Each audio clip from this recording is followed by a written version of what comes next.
Okay, here we go. This is a tutorial on how I achieved the image posted. First I selected the bird.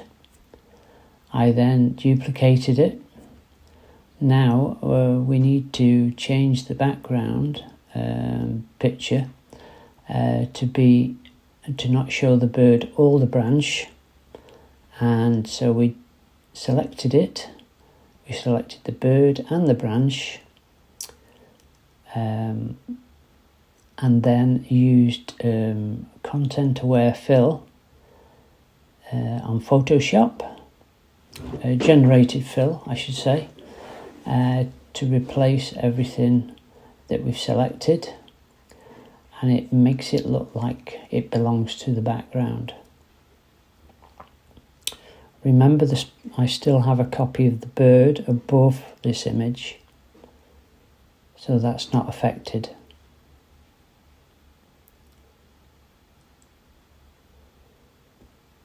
Okay, there we go. So what we need to do now is choose which one we want, which I like that one. Then we're going to blend the two together, the generative fill with the background layer, and that will end up getting rid of the bird and the branch on the background. So I drag down, I stamp the layer, get rid of these boxes, get rid of this properties box, and get rid of the generative fill box. Stamp the two layers to create a new background layer. So now I have a background layer and the bird sits above. What we're going to do with the background layer now is we're going to blur it to make it a motion blur at 90 degrees. This will give the appearance that the bird is in flight and moving faster. So I do it at 90 degrees downwards.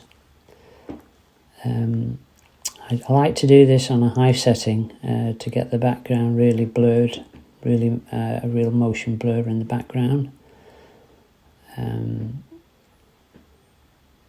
I think that's about right. Set it to 90. Yep.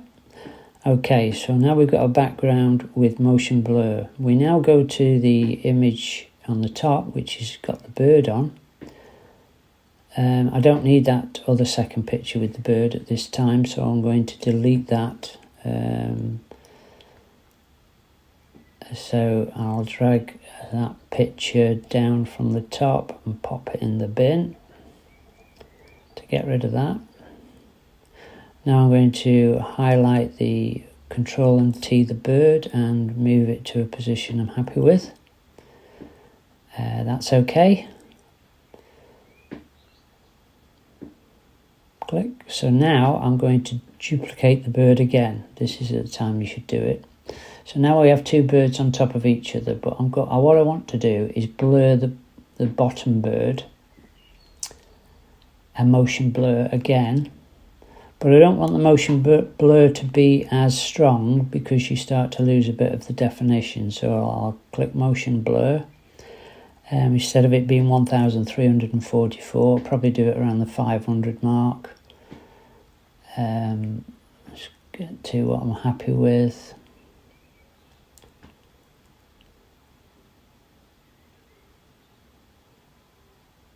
Yep, that's okay. I'm happy with that. Okay, now we need to click on the top layer, which shows the sharp image.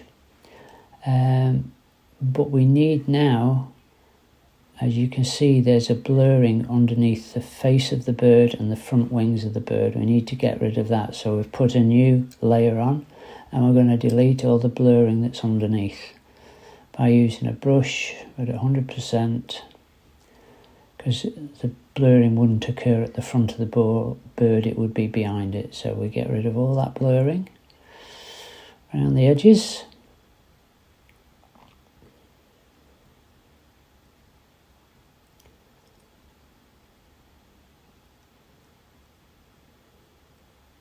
So I'm happy with that.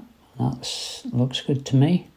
Now what we're going to do now is we're going to go up to the top bird, and what we want to do is for some of that blurring to come through, so we're going to put another layer mask on that, and we're going to use a brush to paint some of the blurring from the underneath picture, but all along the back end of the bird.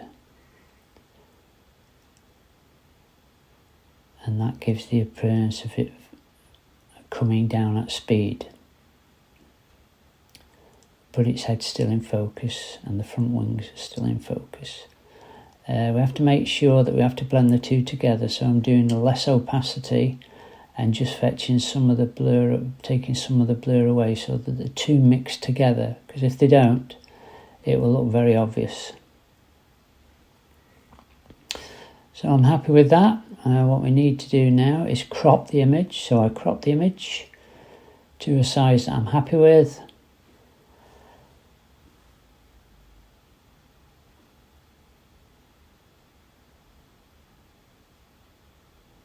So that's cropped. Now we're going to flatten the image to make it one image.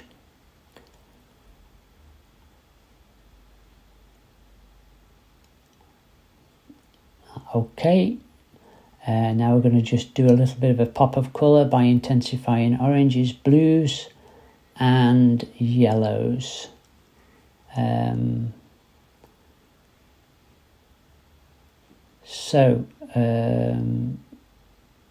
It won't work at the minute because the marching ants are on. So I need to get the marching ants off first. That's that gone, and now we'll click on blue and see how it intensifies the blue. Yellow, click, intensifies the yellow. Orange, intensifies the orange, and that gives the image a bit of a pop. And now we're going to flatten the image, and that's how Mr. T did the image. What are your thoughts?